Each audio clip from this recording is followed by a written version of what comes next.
Hey, what's up, lightboltjoe here. Today we are going to discuss the 2020 supernatural horror war film, Gods of War. So this stars Brenton Thwaites, Kyle Garner, Alan Richardson, Theo Rossi, Skylar Astin's in this, Billy Zane is in this.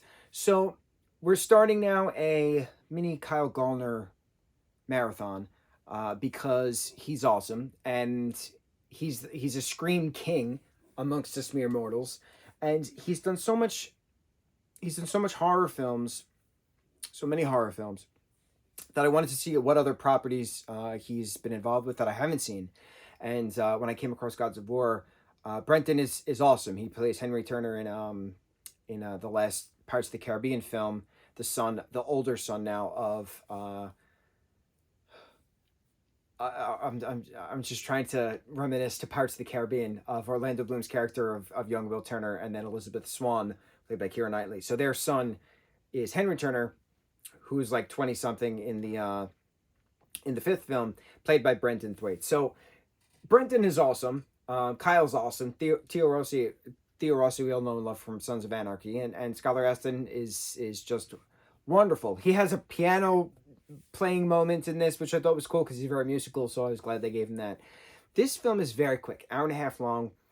It explains a lot of stuff, and the first two-thirds of this film, you're like, okay, so there's these World War II guys.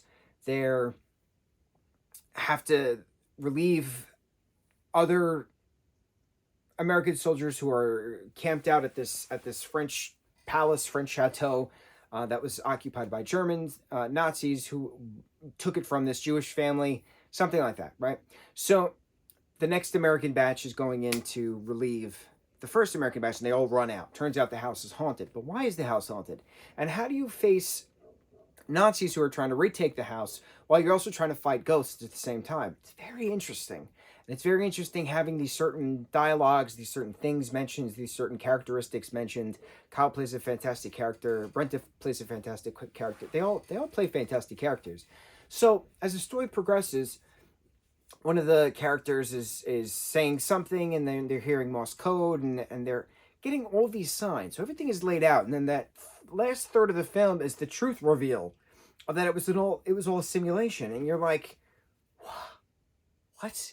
Why? How are the memories of them fighting in an Afghanistan war trickling into them in a sim for World War II that are facing these ghosts? And the ghosts are apparently not supposed to be a part of the program. So how are there ghosts in the system? How are there ghosts in the program? So it's kind of explained, and how there's this Muslim curse that was put upon them because they couldn't actually save this family who they were trying to save. Things, right? So as that's coming about, and the whole, they lost their limbs or they survived the explosion barely, and they were put into this sim to try to get back to conscious state or something like that. I kept getting flashes of Jake Gyllenhaal in the same situation, and I was like, wait a minute, we saw this movie already, and it was called Source Code, I believe. I think it was called Source Code, where Jake was a vet who was missing a limb or something like that, missing a few limbs, and he was put in the simulator doing these things, and then we learn at the end that it's a sim. So I'm very curious how many other wounded war veteran Sims movies there are, because I can't.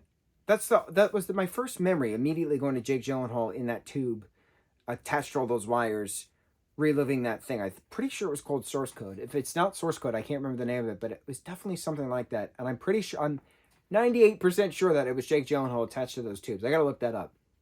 I should have looked that up before we talked about this. But as a whole, I thought the palace that they filmed at is an actual palace in Bulgaria. I looked that up because it was just gorgeous. And I was like, how the hell did they build this? They didn't. It was a palace that they filmed in. So cool. So the set design was an actual palace. Impeccable, incredible.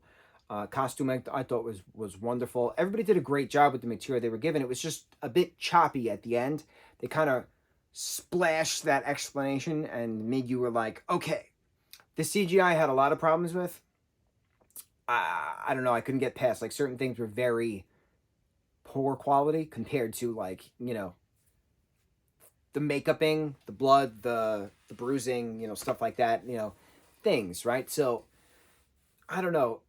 Certain imagery I really liked. I really liked the poetic, Kyle's character of talking about playing cats in the cradle with a kid without a head, and he can't remember why because he feels like he was dreaming, but in actuality, he played cat's cradle with an Afghan kid who then was killed by ISIS and his head was taken off. Things, right? It was very gory, very real. Certain parts were very real. The level of animosity, the level of disgust, the level of terror.